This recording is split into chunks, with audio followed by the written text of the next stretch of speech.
Unit number 1 है transformer design. और आज जो हम टॉपिक करेंगे टॉपिक नंबर 1.1, उसमें हम स्टडी करेंगे single phase and 3 phase core type distribution transformer. और 1.2 में हम स्टडी करेंगे single phase shell type transformer. साथ के साथ इस लेक्चर में हम लोग देखेंगे what is the difference between distribution transformer and power transformer. Transformer की बेसिक कंस्ट्रक्शन हम पहले भी देख चुके हैं अपने बाकी सब्जेक्ट्स में। आज हम उसको वापस रिवाइज करते हुए ट्रांसफार्मर की कंस्ट्रक्शन को ब्रीफ में देख लेते हैं। जो ट्रांसफार्मर होता है सिंगल फेज ट्रांसफार्मर, उसमें 2 वाइंडिंग होती है और वो वाइंडिंग कपल्ड होती है थ्रू अ मैग्नेटिक मीडियम। ये जो 2 वाइंडिंग होती है, इन दोनों वाइंडिंग में वोल्टेज लेवल जो है वो डिफरेंट होता है। 2 वाइंडिंग जो है वो कहलाती है वोल्टेज के आधार पे high voltage winding and low voltage winding. दोनों ही वाइंडिंग जो है एक कॉमन कोर के ऊपर बाउंड की हुई होती है। जो वाइंडिंग हमारी एसी सप्लाई के से कनेक्ट की जाती है उसको हम बोलते हैं प्राइमरी वाइंडिंग, और जो दूसरी वाइंडिंग है जिसके साथ हम लोड कनेक्ट करते हैं उसको हम बोलते हैं सेकेंडरी वाइंडिंग। आरएमएस वैल्यू जो इंड्यूस्ड ईएमएफ की है हमारी होल प्राइमरी में, जिसको हम E1 से डिनोट करते हैं, तो वो होती है E1 बराबर 4.44 FN1 phi m। और उसी तरह से आरएमएस वैल्यू इंड्यूस्ड ईएमएफ की सेकेंडरी वाइंडिंग में डिनोट की जाती है E2 से, और उसको हम कह सकते हैं E2 बराबर 4.44 FN2 phi m। यहाँ पे F जो है वो है हमारी सप्लाई फ्रीक्वेंसी जिसको हम हर्ट्ज में नापते हैं। N1 है हमारे number of turns in primary winding, N2 है number of turns in secondary winding, और phi m है हमारा मैक्सिमम फ्लक्स डेंसिटी जिसको कि हम वेबर्स में मेजर करते हैं। जो हमारी इक्वेशन 1 और इक्वेशन 2 है वो हमारी कहलाती है ईएमएफ इक्वेशन ऑफ ट्रांसफार्मर। और उस इक्वेशन से हम देख सकते हैं कि ईएमएफ पर टर्न जो है वो दोनों वाइंडिंग प्राइमरी वाइंडिंग और सेकेंडरी वाइंडिंग के लिए सेम होती है। जो ट्रांसफार्मर जो है हमारा वो काम में लिया जाता है high voltage winding, high voltage supply को लो वोल्टेज में कन्वर्ट करने के लिए या फिर लो वोल्टेज को हाई में कन्वर्ट करने के लिए। कंस्ट्रक्शन के आधार पे ट्रांसफार्मर 2 तरह के होते हैं, कोर टाइप और शेल टाइप। और अगर हम उसको कहाँ यूज कर रहे हैं उस हिसाब से अगर हम देखें तो ट्रांसफार्मर को हम 2 तरीके से क्लासिफाई कर सकते हैं, distribution transformer and power transformer. Transformer के जो मेन फंक्शंस होते हैं जो उसके थ्रू परफॉर्म किए जा सकते हैं, उसमें जो सबसे इम्पोर्टेंट है वो है कि वो वोल्टेज या करंट लेवल को चेंज करता है किसी भी इलेक्ट्रिक सिस्टम में। फिर वो काम में आ सकता है as a matching source and load impedance for maximum power transformer in electronic and control circuitry, या फिर इलेक्ट्रिकल आइसोलेशन में भी कई बार हम लोग ट्रांसफार्मर्स को काम में लेते हैं। कंस्ट्रक्शन के आधार पे ट्रांसफार्मर हमारे हमने देखा 2 तरह के हो सकते हैं, core type transformer and shell type transformer. Core type transformer, core type transformer में हमारे पास मैग्नेटिक कोर होता है जो कि लेमिनेशन से बनाया जाता है और जिससे कि हमारा फ्रेम बनता है। और जो वाइंडिंग है वो वाइंडिंग जो है फ्रेम के दोनों तरफ लपेटी जाती है जिसको कि हम लेग या लिम्ब बोल सकते हैं। ट्रांसफार्मर का कोर लेमिनेटेड, जिसको हम पटलित बोलते हैं, लेमिनेटेड होता है ताकि हम एडी करंट लॉसेस को कम कर सकें। तो जो हमारा मैग्नेटिक कोर है उसमें जो हमारी लेमिनेशंस होती हैं उसकी जो थिकनेस है वो 0.35 mm के अराउंड होती है for 50 hertz transformer. Eddy current losses को रिड्यूस करने के लिए लेमिनेशंस की जाती हैं, और ये लेमिनेशंस जो हैं उनको इंसुलेट करने के लिए उनके ऊपर एक थिन लेयर ऑफ वार्निश की दी जाती है। आयरन लॉसेस को कम करने के लिए जो हमारा ट्रांसफार्मर का कोर होता है वो हम cold rolled grain oriented steel, जिसको हम CRGO बोलते हैं, उससे बनाते हैं। CRGO जो है उसमें हमारे पास जो मटेरियल वो ऐसा है जिसमें हमारे पास लो कोर लॉसेस होते हैं। जो हमारा कोर होता है उसका जो टॉप और बॉटम पार्ट जो कि हॉरिजॉन्टल पोर्शन होता है कोर का, उसको हम योक बोलते हैं। और जो हमारा वर्टिकल पोर्शन होता है जिसके ऊपर वाइंडिंग लपेटी जाती है उसको लेग या लिम्ब बोलते हैं।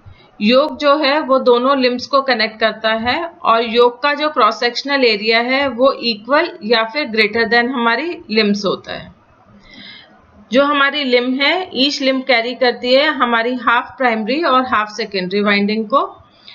कोर में मैक्सिमम अमाउंट ऑफ फ्लक्स जो है वो कोर में ही रहता है क्योंकि उसमें हमारे पास हाई परमेबिलिटी कोर होता है, पर फिर भी थोड़ा सा फ्लक्स जो है वो लीक कर जाता है लेग्स वाले पोर्शन से जहां पे वाइंडिंग होती है और जो कि नॉन मैग्नेटिक मटेरियल से सराउंड किया हुआ होता है कोर। ये जो फ्लक्स लीक होता है इसको हम लीकेज फ्लक्स बोलते हैं।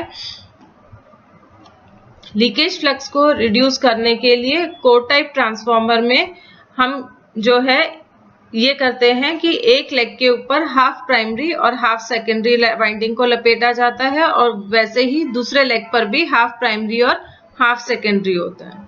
मतलब हम पूरी तरह से एक लेग को प्राइमरी और एक लेग को सेकेंडरी नहीं बनाते ताकि लीकेज लॉसेस जो है वो कम हो। दोनों वाइंडिंग्स जो हैं वो क्लोजली कपल्ड होती हैं एक दूसरे के, ताकि लीकेज रिएक्टेंस जो है वो कम हो जाए।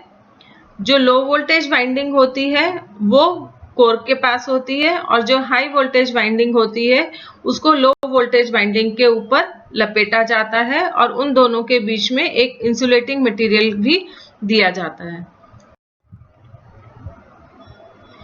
कोर टाइप ट्रांसफार्मर जो में हमारे पास जो कोर है वो स्टेप्ड कोर होता है, वो अभी हम फिगर में देख लेते हैं।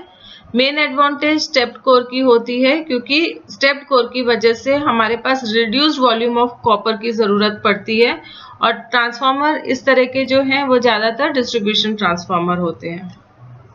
ये हमारा फिगर है एक कोर टाइप ट्रांसफार्मर का। ये हमारा कोर है अगर हम देखें तो, और ये कोर जो है वो स्टेप्ड है, मतलब पूरा एक रेक्टेंगुलर कोर नहीं है, स्टेप्ड कोर हमने काम में लिया है। ये स्टेप्स किस हिसाब से देते हैं और कितना देते हैं इसका डिजाइनिंग पार्ट जो है आगे आने वाले लेक्चर्स में हम लोग देखेंगे।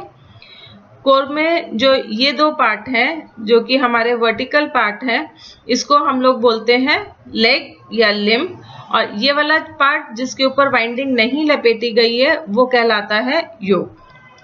लो वोल्टेज वाइंडिंग जो है वो अंदर की तरफ होती है, तो पहले कोर के ऊपर लो वोल्टेज इंसुलेशन दी जाती है, फिर उसके बाद ये लो वोल्टेज वाइंडिंग लपेटी जाती है, उसके बाद फिर एक इंसुलेशन की लेयर होती है जिसको हम हाई वोल्टेज इंसुलेशन बोलते हैं, और उसके बाद फाइनल उस राउंड में हमारे पास होती है हमारी हाई वोल्टेज वाइंडिंग।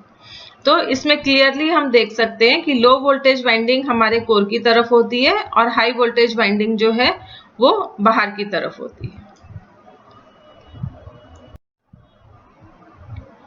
नेक्स्ट है हमारा shell type transformer. Shell type transformer में हमारे पास जो वाइंडिंग होती है ट्रांसफार्मर की वो कोर के बीच वाले लेग के ऊपर होती है और साइड में कोर सराउंड करता है। जो हमारा सेंट्रल लिम्ब है इसको हम फिगर से देखते हैं। पहले तो जो हम कोर टाइप ट्रांसफार्मर देख चुके उसका एक क्रॉस सेक्शनल व्यू देखते हैं। ये हमारा कोर टाइप ट्रांसफार्मर है। कोर टाइप ट्रांसफार्मर में हमारे पास ऊपर और नीचे वाला पार्ट जो है ये दो पार्ट है हमारे योक के, और ये वाले जो साइड वाले पार्ट हैं जिसपे वाइंडिंग लपेटी गई है ये है लिम्ब या लेग। हर दोनों लेग के ऊपर आधी प्राइमरी वाइंडिंग है और आधी सेकेंडरी वाइंडिंग है। ट्रांसफार्मर में जो कोर का जो अंदर वाला पोर्शन होता है ये वाला रेक्टेंगुलर पोर्शन ये हमारा विंडो एरिया कहलाता है, और इसमें हमारी दोनों ही वाइंडिंग होती है, प्राइमरी वाइंडिंग और सेकेंडरी वाइंडिंग। तो एक विंडो होती है हमारे कोर टाइप ट्रांसफार्मर में। दूसरी तरफ अगर हम अपने इस शेल टाइप ट्रांसफार्मर की बात करें तो शेल टाइप ट्रांसफार्मर में वाइंडिंग जो है ये इस सेंट्रल लेग के ऊपर लपेटी जाती है और जो साइड वाले लेग्स हैं वो बिना वाइंडिंग के होते हैं। जो टोटल फ्लक्स जो है कोर में वो फ्लक्स फाई कहलाता है। तो जो साइड वाले लिम्ब्स हैं उसमें जो फ्लक्स है वो टोटल फ्लक्स का सिर्फ हाफ होता है, और जो सेंट्रल लिम्ब है हमारा इस सेंट्रल लिम्ब का जो क्रॉस सेक्शनल एरिया है वो डबल होता है हमारे साइड वाले क्रॉस सेक्शनल एरिया से। फिर core type shell type transformer में हमारे पास दो विंडो एरिया होते हैं, एक ये वाला विंडो एरिया है और एक ये वाला विंडो एरिया है। इन सारी चीजों को हम अपने आगे वाले टॉपिक्स में उसमें ज्यादा डिटेल में करेंगे। आज सिर्फ हम बेसिक देख रहे हैं कि एक ट्रांसफार्मर में क्या क्या पार्ट्स होते हैं, किस किस तरह के हमारे ट्रांसफार्मर होते हैं। 3 फेज ट्रांसफार्मर कंस्ट्रक्शन। अगर हम 3 फेज ट्रांसफार्मर की बात करें तो 3 फेज ट्रांसफार्मर की जरूरत हमें पड़ती है, क्योंकि 3 फेज ट्रांसफार्मर जो है वो लार्ज अमाउंट ऑफ पावर को ट्रांसफर कर सकता है। 3 फेज ट्रांसफार्मर अब हम दो तरीके से ले सकते हैं, या तो हमारे पास एक सिंगल यूनिट हो अपनी 3 फेज ट्रांसफार्मर की, या फिर हम 3 सिंगल फेज ट्रांसफार्मर की यूनिट्स को इस तरीके से कनेक्ट कर दें कि वो हमारा एक 3 फेज ट्रांसफार्मर का काम करे। 3 फेज पावर सप्लाई जो है उसमें एडवांटेजेस होती हैं, पर साथ के साथ जो है हमें 3 सिंगल फेज यूनिट की जो सेपरेट यूनिट बनाते हैं उसमें भी हमें कुछ एडवांटेजेस मिल जाती हैं। तो अगर हम देखें कि 3 फेज ट्रांसफार्मर की अगर हम एक सिंगल यूनिट काम में ले रहे हैं तो उसमें हमारे पास क्या एडवांटेज होगी कि एक सिंगल यूनिट है इसलिए वो लेस फ्लोर स्पेस एरिया घेरेगी, साथ के साथ उसका वजन जो है वो लाइट होगा और साइज छोटा होगा। ये चीप भी होते हैं, मेंटेनेंस में भी इजी रहते हैं, क्योंकि हमें एक ही यूनिट को मेंटेन करना है और एक ही यूनिट की मॉनिटरिंग करनी है। पर अगर हमारे पास जो एक सिंगल यूनिट है 3 फेज ट्रांसफार्मर की, उस यूनिट को अगर हमें मेंटेनेंस के लिए रोकना पड़े या कोई फॉल्ट आने की वजह से रोकना पड़े तो हमारा पूरी यूनिट जो है वो बंद हो जाती है। अगर हम 3 फेज ट्रांसफार्मर बनाने के लिए 3 सिंगल यूनिट जो है वो यूज में लेते हैं तो एक साथ तीनों में फॉल्ट आ जाए ऐसा तो चांस बहुत कम होता है। तो अगर बाय चांस एक यूनिट जो है उसमें फॉल्ट आ रहा है या फिर हमने मेंटेनेंस के लिए किसी यूनिट को हटाया तो हम लोग अपने उस यूनिट को फिर भी रन कर सकते हैं विथ रिड्यूस लोड। और जो सिंगल फेज 3 ट्रांसफार्मर काम में लेते हैं 3 फेज ट्रांसफार्मर बनाने के लिए, उसमें एक एडवांटेज ये भी होती है कि अगर अभी हमारा लोड कम है तो हम 2 ट्रांसफार्मर से अपने लोड की सप्लाई को पूरा कर सकते हैं, और फ्यूचर में जब कभी एक्सटेंशन होता है हमारी पावर सप्लाई का, पावर रिक्वायरमेंट का, तो हम 3rd यूनिट को कनेक्ट कर सकते हैं।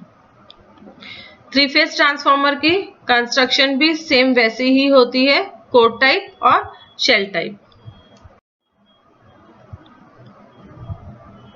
कोर टाइप 3 फेज ट्रांसफार्मर अगर हम देखें तो कोर टाइप 3 फेज ट्रांसफार्मर में हमारे पास ये 3 जो ट्रांसफार्मर्स यूज में लिए गए हैं उसको इस तरीके से कनेक्ट किया जाता है कि ये आपस में 120 डिग्री अपार्ट होते हैं स्पेस में।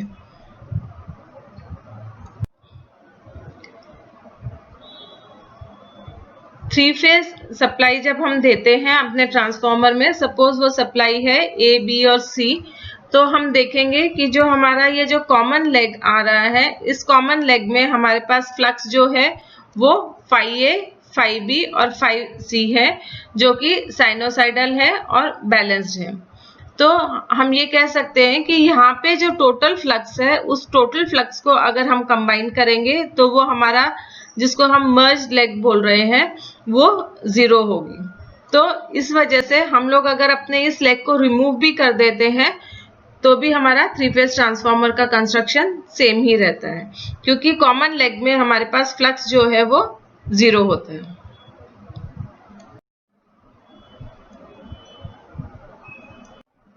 फिर जिस तरीके से हमारा सिंगल फेज ट्रांसफार्मर में हमारा कोर जो है वो लेमिनेटेड था, पटलित था, उसी तरह से 3 फेज ट्रांसफार्मर में भी हमारा कोर जो है वो लेमिनेटेड होता है।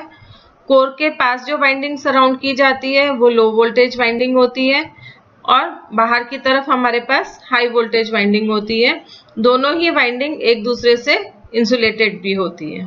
बाकी कंस्ट्रक्शन जो है 3 फेज ट्रांसफार्मर और सिंगल फेज ट्रांसफार्मर का सेम ही होता है। फिर ट्रांसफार्मर को कहाँ काम में लिया जा रहा है के अकॉर्डिंग ट्रांसफार्मर को हम डिवाइड कर सकते हैं टू टाइप्स में। एक कहलाता है हमारा डिस्ट्रीब्यूशन ट्रांसफार्मर और दूसरा कहलाता है पावर ट्रांसफार्मर। अगर हम ये देखें कि हमारे पास बेसिकली इलेक्ट्रिकल एनर्जी का सबसे पहले जनरेशन होता है, फिर उसका ट्रांसमिशन होता है और फिर इलेक्ट्रिकल एनर्जी जो है वो डिस्ट्रीब्यूट की जाती है। तो जहाँ जनरेशन होता है इलेक्ट्रिकल एनर्जी का, जनरेशन हमारा हमेशा लो पावर पे होता है।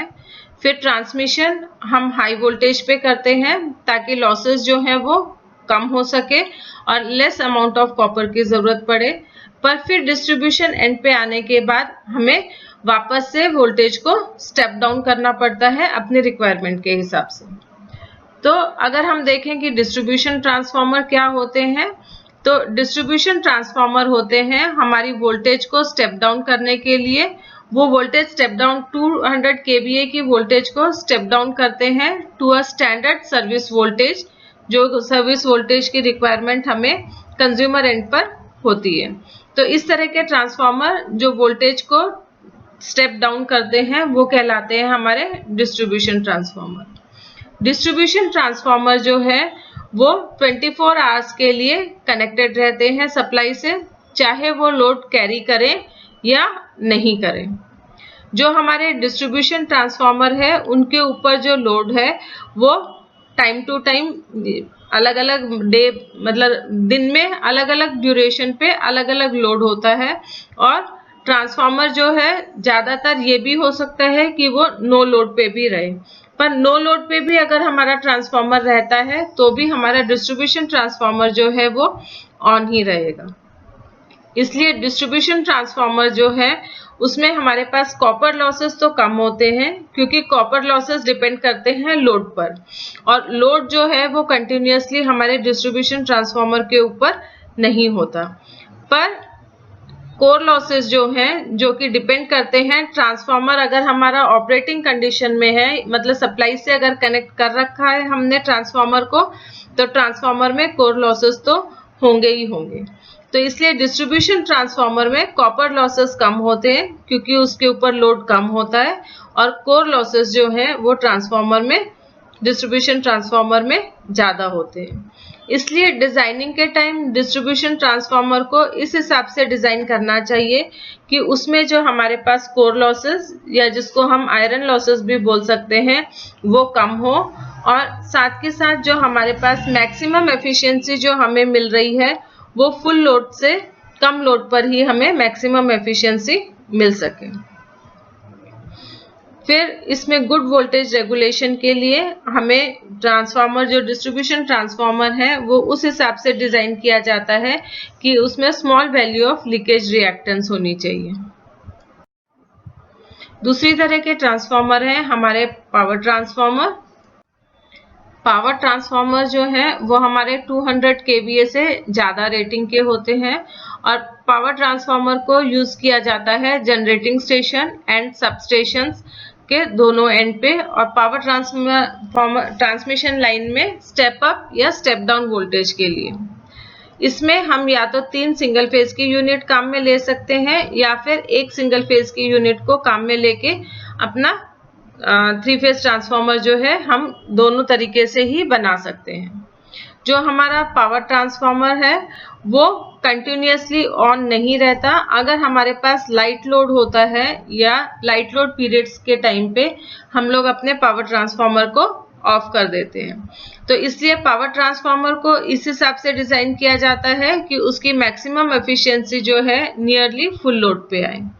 साथ के साथ जो हमारा पावर ट्रांसफार्मर है उसमें हमारे पास ग्रेटर लीकेज रिएक्टेंस होता है एज कंपेयर टू हमारा पावर ट्रांसफार्मर, जिसमें हमारे पास लीकेज रिएक्टेंस जो है वो कम रखा जाता है। तो इसमें हमने देखा बेसिक कि core type transformer, shell type transformer क्या होते हैं, उनमें वाइंडिंग्स को कैसे प्लेस करते हैं, और अगर हम कहाँ ट्रांसफार्मर को काम में ले रहे हैं, मतलब उस हिसाब से हम ट्रांसफार्मर को 2 पार्ट में डिवाइड कर सकते हैं, अपने डिस्ट्रीब्यूशन ट्रांसफार्मर और पावर ट्रांसफार्मर।